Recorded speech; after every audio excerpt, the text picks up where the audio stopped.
Tinulak ako ni Hanelet. Tinabig niya ako. At malakas ang pagkatabig niya.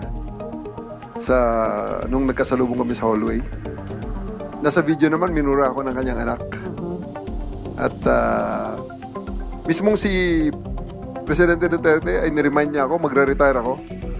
At aasuntuhin ako ng kanyang mga anak at ang kanyang mga kamag-anak after my retirement, even before my retirement. Tinrete niya ako. But everything is okay lang yan. Baka pala ating balat at yan ay kayang-kaya nating palampasin yan. Well, I just would like to tell him that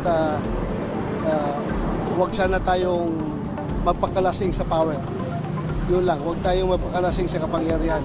Because all these things shall pass. Hindi ito, walang forever dito. At temporary, yung power mo ngayon, nasigang-siga ka, na kaya mong pagsabihan yung former president na hihilain ko yan, that's too much. Hindi po forever na ikaw ay nasa poder.